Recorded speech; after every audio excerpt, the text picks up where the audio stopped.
શરૂ થતાં હર ઘરમાં મીઠાઈઓ બનવા લાગે છે. તો આજ ડિમ્પલ્સ ડિશીસમાં દૂધ, મિલ્ક પાવડર, માવા, ખાંડ, સાકર, ચાસણી કે કરકરા લોટ વગર માત્ર 5 ચમચી ઘીથી 500 ગ્રામ જેટલો દાણેદાર મોહનથાળ બનાવીશું, એ પણ 10 મિનિટ જેવા ઓછા સમયમાં, અને 2 મહિના સુધી ખાઈ શકો. એટલો ટેસ્ટી રહેશે કે વાત ના પૂછો. સાથે હેલ્ધી તો એટલો જ કે હર કોઈ વ્યક્તિ ખાઈ શકે. તો ચલો બનાવીએ દાણેદાર મોહનથાળ.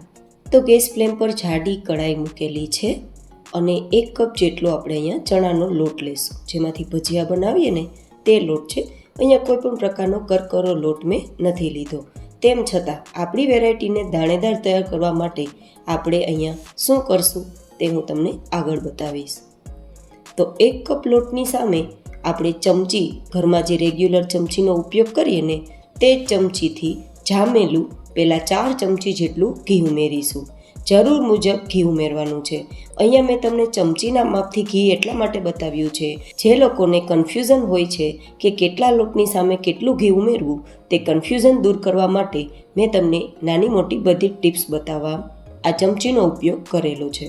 તો હવે 4 ચમચી જેટલું જામેલું ઘી ઉમેર્યા બાદ ગેસની ધીમી ફ્લેમ રાખી અને સતત તળિયા સુધી આપણો ચમચો ચલાવવાનો છે. અને આપણા ઘી ઓગળતા જ લોટ સાથે મિક્સ થતું જશે, અને જેમ જેમ મિક્સ થતું જશે તેમ આપણું મિશ્રણ થોડું લૂઝ, થોડું ઢીલું થવા લાગશે. આપણું આ મિશ્રણ છે કઈ રીતે ઢીલું થઈ રહ્યું છે અને કઈ રીતે શેકાઈ રહ્યું છે તે બતાવવા માટે હું વિડીયોને સ્કીપ નથી કરતી, પણ થોડો ફાસ્ટ ફોરવર્ડમાં બતાવું છું, જેથી પહેલી વાર કોઈ મોહનથાળ બનાવતું હોય તો પણ તેનો સરસ મોહનથાળ તૈયાર થાય. તો થોડી જ વારમાં તમે જોઈ શકો છો કે ઘી જેમ જેમ ઓગળી રહ્યું છે તેમ લોટ સાથે મિક્સ થતાં લોટનું મિશ્રણ એકદમ ઢીલું થવા લાગ્યું છે. હવે આટલું આપણું મિશ્રણ ઢીલું થયું છે. હવે જો તમારી ઈચ્છા ના હોય તો ઘી ઉમેરવાની જરૂર નથી, પણ મને થોડું ઘી હજી ઓછું લાગે છે તો હું 1 ચમચી જેટલું ઘી ઉમેરું છું. જોકે આટલા ઘીમાં પણ તૈયાર થઈ જશે મોહનથાળ, પણ થોડું વધારે લૂઝ ફોર્મ રાખવા માટે અને વધારે રૂ જેવો પોચો મોહનથાળ તૈયાર કરવા માટે મેં અહીંયા વધારે 1 ચમચી જેટલું ઘી ઉમેરેલું છે. કુલ ટોટલ આપણે અહીંયા 5 ચમચી જેટલું ઘી ઉમેરેલું છે. હવે આપણે સતત આ રીતે ચલાવીશું અને આપણા લોટમાં થોડા હલકા બબલ્સ થવા લાગે ત્યાં સુધી આપણે એક જ ડાયરેક્શનમાં ધીમા ગેસની ફ્લેમ પર સતત ચમચો ચલાવીને લોટને શેકીશું.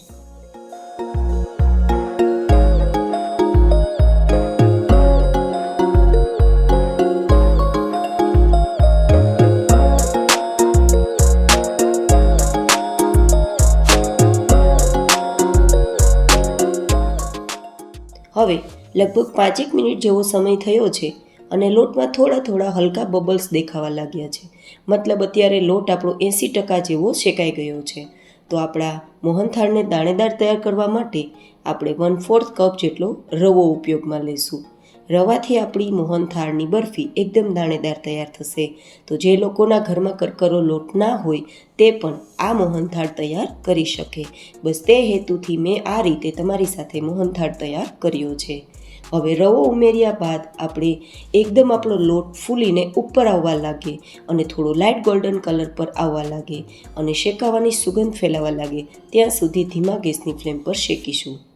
રવાને શેકાતા સમય નથી લાગતો, એટલા માટે મેં ચણાના લોટને 80% જેવો શેક્યા બાદ પછી જ ઉમેરેલો છે.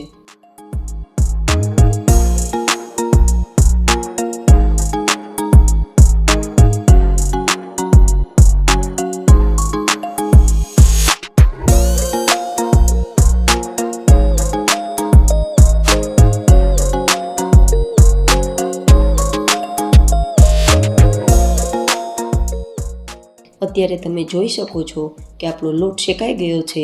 તેની નિશાની છે કે લોટ ઉપર એકદમ મોટા બબલ્સ થવા લાગ્યા છે અને લોટ ચલાવવામાં હલકો ફૂલકો થઈ ગયો છે અને ફૂલીને ઉપર આવવા લાગ્યો છે.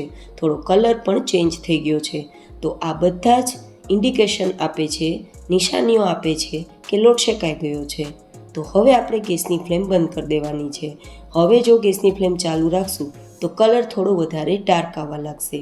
એન્ડ હા ગાઈઝ, જે લોકોને ચાસણી કરવામાં તકલીફ છે તે લોકો પણ આ મોહનથાળ તૈયાર કરી શકે તે રીતે મેં મોહનથાળ તૈયાર કર્યો છે.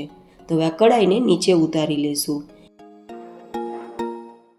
અને આપણે અહીંયા ફ્લેવર માટે એલચી પાવડર, જાયફળ પાવડર ઉમેરી શકીએ છીએ.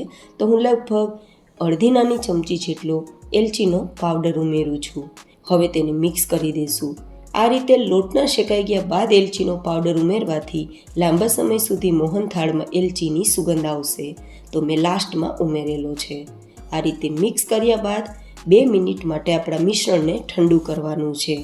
એ ઠંડુ થાય ત્યાં સુધીમાં આપણે જેમાં મોહનથાળ પાથરવાનો હોય તે પ્લેટ અથવા થાળી અથવા પ્લેટને તમારે ઘીથી એકવાર ચીકણી કરી લેવાની.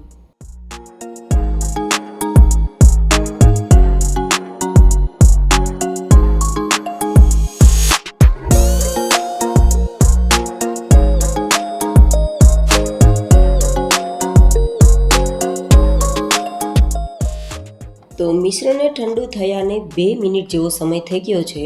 તો હવે અહીંયા મીઠાશ માટે 1/4 કપ જેટલો ગોળ ઉમેરીશું. જો તમે સુધારેલો ગોળ ઉમેરતા હોય તો અડધા કપ જેટલો ઉમેરવો, પણ હું અહીંયા લૂઝ જે દેશી ગોળ કહેવાય તે ઉમેરું છું તો 1/4 કપ જેટલો જ ઉમેરું છું. હંમેશા કોઈ પણ મીઠી વસ્તુમાં ગોળ ઉમેરતા પહેલાં તેને 2 મિનિટ તે મિશ્રણને ઠંડુ કર્યા બાદ જ ગોળ ઉમેરવો, જેથી વેરાયટી ખેંચાય નહીં તો એવું થશે કે વેરાયટી રબરની જેમ ખેંચાવા લાગશે. તો આપણે પણ અહીંયા 2 મિનિટ મિશ્રણને ઠંડુ કર્યા બાદ ગોળનો ઉપયોગ કર્યો છે. તમે અહીંયા દળેલી ખાંડ કે દળેલી સાકરનો ઉપયોગ કરવા માગતા હોય તો તમારે અડધા કપ જેટલી દળેલી સાકર અથવા દળેલી ખાંડનો ઉપયોગ કરવાનો રહેશે, પણ હું અહીંયા હેલ્ધી વેરાયટી બનાવવા માટે ગોળનો ઉપયોગ કરું છું. તો અહીંયા આ રીતે આપણે હવે ગોળને જેમ જેમ મિક્સ કરતા જશું તેમ મિશ્રણનો કલર આપણો ડાર્ક થવા લાગશે અને આપણું મિશ્રણ પણ ધીમે ધીમે અત્યારે ઢીલું દેખાય છે પણ મિક્સ થતું જશે તેમ ઘટ થવા લાગશે અને જેમ જેમ ઘટ થવા લાગશે તેમ તેમ તે કડાઈને છોડવા લાગશે. તો જ્યારે કડાઈને છોડવા લાગે ત્યારે આપણે ઘીથી ચીકણી કરેલી ટ્રેમાં તેને પાથરી દેવાનું રહેશે. હવે એ કડાઈને છોડવા લાગ્યું છે તો આપણે ટ્રેમાં પાથરી દઈએ અને પાથર્યા બાદ કંઈ કરવાની જરૂર નથી, એ જાતે જ ફેલાઈ જશે. આટલું પરફેક્ટ આપણું બેઝ તૈયાર થયું છે અને ટેક્સચર પણ એકદમ દાણેદાર છે, તમે જોઈને સમજી શકતા હશો. જો આ રીતે આપણે માત્ર મૂવમેન્ટ કરીએ છીએ તો પણ એ જાતે ફેલાઈ જાય છે.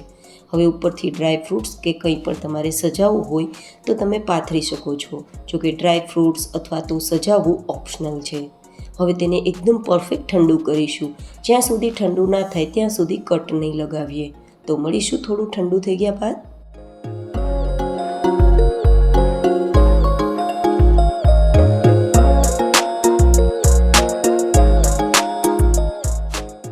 ફ્રીજમાં રાખ્યા વગર નેચરલ રૂમ ટેમ્પરેચર પર ઠંડુ કરવાનું છે. ઠંડુ કર્યા બાદ આપણે કટ લગાવી દઈશું અને આ કટ હું તમને એટલું નજીકથી બતાવી રહી છું કે તમને સમજાઈ જાય કે આપણી બરફી એકદમ સેટ થઈ ગઈ છે. તો છે ને પરફેક્ટ સેટ થયેલો આપણો મોહનથાળ. આટલા સરસ કટ લાગે છે, મતલબ મોહનથાળ એકદમ સરસ સેટ થઈ ગયો છે. ઉપરથી હું થોડું સિલ્વર વર્કથી સજાવી રહી છું. જો કે ઓરિજિનલ હોય તમારી પાસે તો જ તમારે વર્ક લગાવવું, નહીં તો ડુપ્લિકેટથી હંમેશા બચવું. હું અહીંયા થોડું સજાવવા માટે આ બધાનો ઉપયોગ કરું છું. જો કે સજાવવું ઓપ્શનલ છે. પછી આ રીતે આપણે કટ કાઢી લઈશું. આરામથી કટ નીકળી જાય છે. જો ટ્રેમાં બિલકુલ ચીપકતું નથી અને આટલી સોફ્ટ છે કે માત્ર ટચ કરતાં 2 ટુકડા થઈ જાય છે ને એકદમ ટેસ્ટફુલ મોહનથાળ, એ પણ દાણેદાર. તો તમને મારી આ નવી રીતે મોહનથાળ તૈયાર કરવાની રેસીપી કેવી લાગી કોમેન્ટ બોક્સમાં મને તમારા ફીડબેક જરૂર શેર કરજો. ફરી મળીશું એક નવી જ હેલ્ધી એન્ડ ઇન્ટરેસ્ટિંગ રેસીપી સાથે. ત્યાં સુધી stay healthy, stay happy, take care.